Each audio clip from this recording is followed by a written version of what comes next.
Here's what's happening in the news. Came across a variety of articles in regards to one of the more you know unpopular topics that's being discussed nowadays, and it has to do with a cashless society. And it seems like the population is being groomed to accept the idea of one day going cashless. And so there are several articles here that I grabbed from off the net that deals with, just how economists and forecasters are saying how there's a lot of pros to it. It can make things simpler, and they give you all these, ways in which it can improve people's lives. And then it gives a very small few on how it can be a drawback or be perceived as something negative by the public.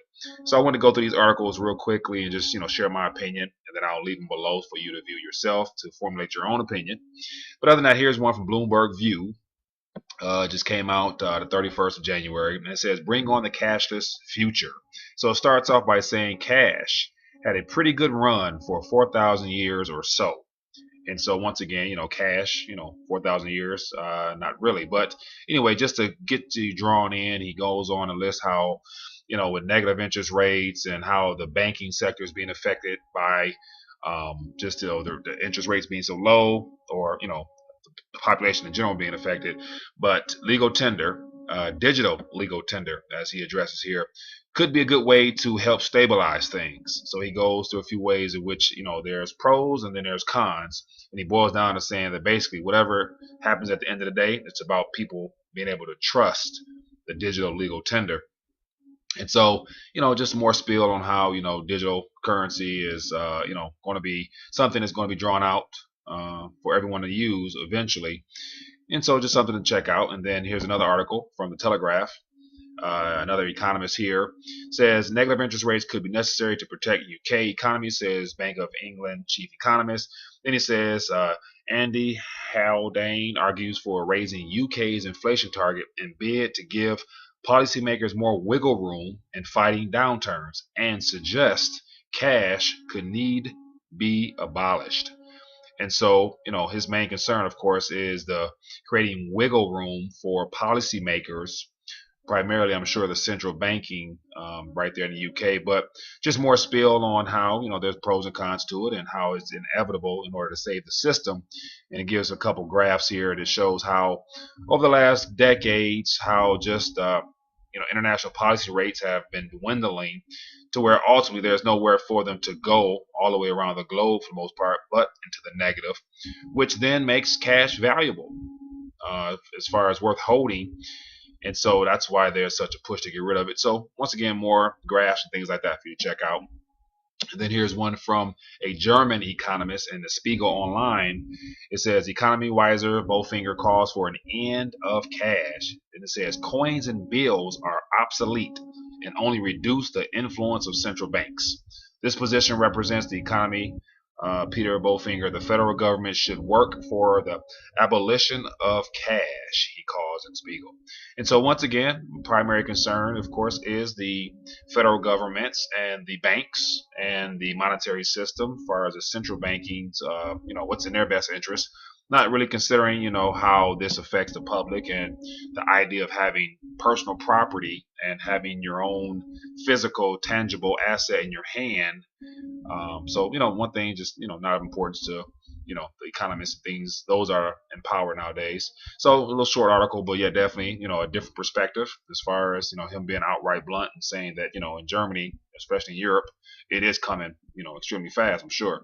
And then here's another one. City Economist says it might be time to abolish cash. So this is an older article from last year, but, it just goes to show this was in April 2015. But yet, slowly but surely, more and more articles and more debates and topics and discussions on cashless is coming. And once again, it lists, some of the pros and cons, and it says, just address some of the problems. Abolishing currency, how you can abolish currency rather, which is to just make it illegal, then tax it, and then remove all the pegs to certain currencies so that it free floats, so where people feel like it's devaluing faster, so they'll be even eager to get rid of it for digital. And so something worth checking out, more graphs and things like that. And then here's a article about a country that's pretty much in the progress of making things happen, because the younger population there pretty much who has no monetary understanding or financial historic background prefer digital anyway, as far as the debit card and things like that. So it's just saying how here the krona is not really used in circulation. It says 50 billion krona in circulation, and a certain amount can't be accounted for. So they're saying that it's really time to get away from it, and it just gives you some more stats and things like that. But other than that, here's pretty much what's going on in the news when it comes to currency and money and things, and how to save the system from the next hiccup when it comes. And so just 2 points that I want to share, I think is worth pondering on, is that is what you're being told, and then the real reason behind it. And what we're being told is that to demonetize cash and go digital, which pretty much to help stop some of the illegal activity like money laundering, things like that, tax evasion, and to make it easier to regulate and to control. And it's more convenient for people to just swipe as opposed to having to count up paper and things like that. And so that's just kind of the way it's being presented, as like, okay, it's going to be such a blessing to not to have to carry anything but just one card or one chip or one whatever. But then the real reason, which I think is the most important part of this whole ongoing thing, is that going digital, it takes away your personal freedoms as far as having something that you possess in your own hand that you don't have to necessarily give account for to anybody else, because it's what you earned. And then also it just eliminates your privacy. It puts you in a position where you have to always be held accountable by some middleman or some institution on how many digits you have on your phone or in their bank, or however they choose to transact it. So basically just more of your liberties being taken away from you when you are not able to hold something that you earned or worked for, other than just having it digitally transferred to your account from your employer, and then digitally transferred to the retail in which you use it to basically transact and live your life.